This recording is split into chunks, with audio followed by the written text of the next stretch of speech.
అది బేసికల్లీ ఎవరు తప్పు తెలుసా? ఫ్యామిలీ ఉన్నారు లోపల, ఓకే, అద్దాలు పలగొడతారు అంతమంది. సో పలగొట్టేటోళ్ళది తప్పు ఓకే కాదని కాదు, కానీ లోపల డ్రైవ్ చేసేటోళ్ళది కూడా తప్పు ఉన్నది. ఎందుకంటే వాళ్ళు రివర్స్ గేర్ వేసి బర్రను పోయి గుద్ది మళ్ళీ ఫ్రంట్ గేర్ వేసి ముంగటోళ్ళని కూడా గుద్ది పడేసుకుంటూ పోతే అప్పుడు సొసైటీ బాగుంటుంది. యాక్చువల్లీ సైలెంట్గా ఉండకుండా నేనైతే అదే చేస్తుండే. నా కారుని అద్దం పలగొడితే వాళ్ళ బద్దలు కలుగుతాయి.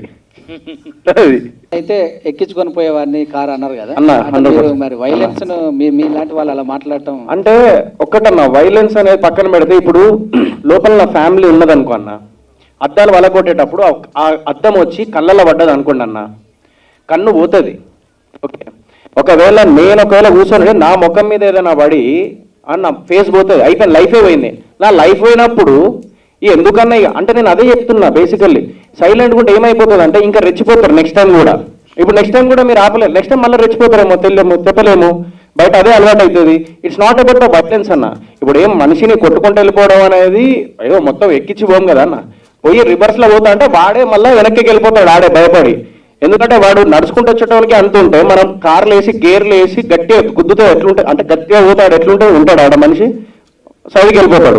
నేను అదే చెప్పిన 100% అన్నా. లేకపోతే సొసైటీలో ఎట్లుంటుంది అంటే మనము ఒకటే లైఫ్ అన్న బతికేది, క్వశ్చన్కి ఆన్సర్ ఇవ్వడమే మన లైఫ్. లేదంటే ఆ క్వశ్చన్ అది వస్తూనే ఉంటుంది, అట్లాంటివి అయితేనే ఉంటాయి. ఇప్పుడు మీరు క్వశ్చన్ వేసారు, నేను ఆన్సర్ ఇచ్చిన, యాక్షన్కి రియాక్షన్ ఉంది, డెఫినెట్లీ యాక్షన్కి రియాక్షన్ ఉండాలన్న. నా దృష్టిలో అయితే అది ఇట్స్ నాట్ అబౌట్ వైలెన్స్. ఎదుటోడు వైలెన్స్ చేస్తూ ఉంటే నేను సైలెంట్గా కూర్చుంటే మనకు అలవాటు అవుతుంది, అది నెక్స్ట్ టైం చేస్తాడు. ఇప్పుడు ఎంతమందిని అని చెప్పేసి ఇది చేస్తారు.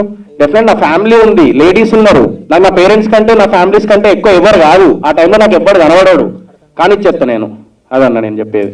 అంటే వాళ్ళకి మీకు తేడా ఉండదు కదా? తేడా ఏముందన్న, తేడా మంచికి మంచి చెడుకు చెడు ఏం చేయలేమన్న. ఇక సొసైటీ అట్లనే ఉన్నది, యాక్సెప్ట్ చేద్దాం కదా సార్.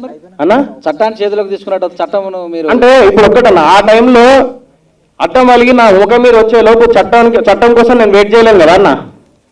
పోయిన తర్వాత ఒకవేళ ఒకడు వచ్చి కత్తితో పొడిచిండన్న, పొడిచిన తర్వాత ఒక్క నిమిషం నాకు చట్టం ఉన్నది, ఒక్క నిమిషం నేను పోతా అని చెప్పేసి అంటే ఎట్లుంటుందన్న.